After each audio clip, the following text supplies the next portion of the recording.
This is seminar 2. I'm going to break it into 2 or 3 parts and use my whiteboard to take some notes. I'm also going to work with my handout that is uploaded on the Blackboard just as last time, where I'm just posting my notes for you and I'm working down my list of notes. That's the week 2 folder, and I'll take breaks and tell you where I am in the notes so you can keep track, or you can just sit back and listen and look at the notes. Again, I suggest you print the notes out and react as we go through these talks, so you can make some comments afterwards on our discussion board. All right?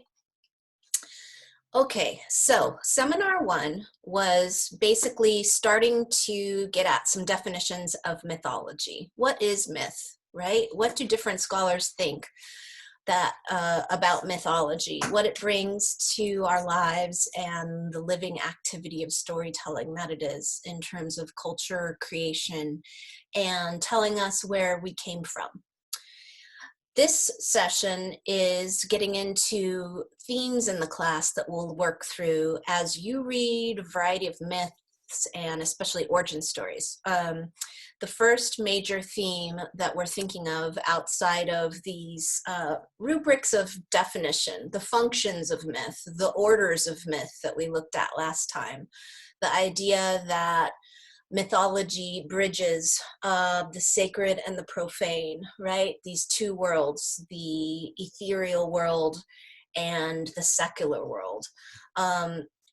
We will get into today what I'm calling grand metamorphosis. At the root of a lot of mythology is metamorphosis. It produces change in the characterization and change in the vision that we bring to the world, and change in our perspectives related to the stories. And for me, that's in part why I can read them over and over and see something different each time. It's a living activity, mythology, and participating in mythology. So this seminar is called Grand Metamorphosis, Masks and Masking, Paradox and Personae. I want to talk about masks and the roles of masks, borrowing from these 2 texts that I put the PDFs up on week 2 folder 2, I think. Here's one text that we'll be drawing from today. These are the pictures of the books in case you're interested. Masks and Masking, Faces of Tradition and Belief Worldwide by Gary Edson. There are a couple chapters PDF'd here, from here. And this is an anthropology book that goes through a lot of great traditions of ceremonial masking and the functions of masks in shamanism. And this other book, this is the book that I scanned the Napier text from, Masks, Transformation, and Paradox. And Napier deals primarily with ancient Greek and Latin texts. We are reading a lot from every continent in world mythology, but this book is an excellent text for talking about the intrinsic role of paradox in mythology. So we'll talk about the functions of masks today and the roles of paradox in the formations of personae in characterization. So here's the introductory paragraph, the thesis of this talk today. I'll share findings from 2 texts about key roles of performance in metamorphosis through ritual and ceremony in mythological storytelling. As a way into discussion about ritualistic and iconographic objects like masks, we'll consider the necessity of paradox by parsing traditional meanings and functions through its usage in ancient Greek theater.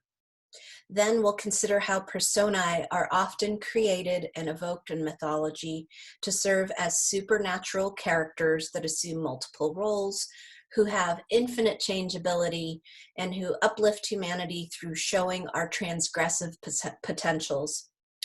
And all of this is in interest of furthering 2 points in seminar 1 that I hope came across to you. First, that myths reconnect our bodies and our minds through building pathways between esoteric, ethereal, and spiritual worlds to our mundane daily life. And 2, that myths are inherently transgressive. Let's look at definitions of that term to give it an empowering spin. And again, those are the 2 books that I'm drawing from. Pretty much just annotating pages in the books, and you'll find the page numbers in the PDFs as well if you want to look them up yourself. Here are a few masks that I hang up by my desk to remind me of similarities and differences between masks and the wide range of masks and masking in the world. This is a mask from Ghana. This is a gift that a Ghanaian student gave me, a small mask that feels very resting and peaceful to me, yet adventurous, like it could wake up anytime.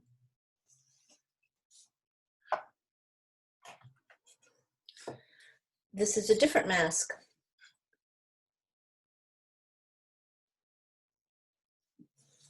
These are decorative masks from the 80s, early punk rock, new wave, right? That I think come very close. For me, one of my areas of scholarship is thinking about subcultures in relationship to transgressive mythology and costuming and drag and all of these things that I'm interested in. Subculture is very much about creating personae, embracing parts of culture that feel traditionally outside or excluded and making it your own, empowering it and bringing your community together through subcultural activities and artworks and styles.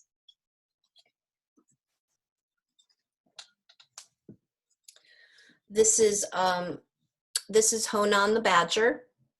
He's a Hopi kachina made by artist Spencer Nutima of the Hopi clan. I got him directly from Spencer at a gallery in Santa Fe. He's made out of cottonwood, so he's very lightweight. And he hangs on the wall. Kachinas come out of the ground and they do ceremonial dances. Honan the Badger carries a medicine pouch. He brings good medicine. So I take Honan wherever I go. And he is a wonderful ambassador of good plant energy and healing, I think. And look how friendly he is. I like his feathery, hairy little ears. And I like his furry eyebrows and cheek pouches. And he just looks like he's ready to burrow and store good things to share with us. But there are also traditions in indigenous Pueblo cultures, especially all Native American cultures, but especially in Southwest, trickster characters. Badger isn't so much a trickster, I think. He's pretty straightforward, but tricksters bring out the ironies in our cultures. They show us our flaws and they make them presentable in a satirical fashion so we can see ourselves and learn how to make fun of ourselves. One of the very important features of masks here. So let's dive in to screen share.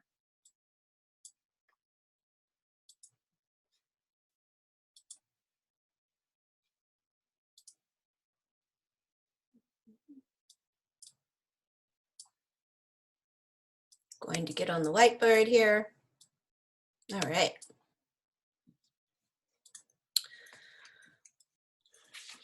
And work with my notes. Okay, paradox and disguise. We're going to talk about paradox, and then I'll let you infer a bit about how paradox informs disguise and helps us discern where we are in what we consider reality and our new perception of reality. That's what paradox does. It alters our sense of reality. Paradox is, what is paradox? Whoops, let's see. Oops, draw and practice here.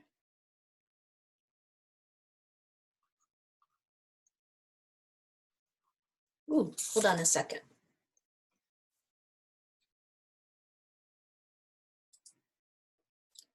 I'm going to practice with my whiteboard. I just got my tablet yesterday, and practice for 5 minutes, and I'll come back.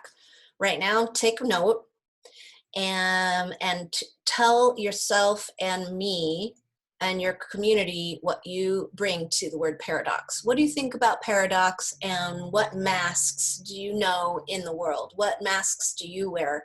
What masks can people think, people around you, what masks do they wear? And what masks maybe do you know in different cultural contexts? And I'll make a part 2 to tune in a second. Thank you. Take a stretch. See you in a sec. Bye.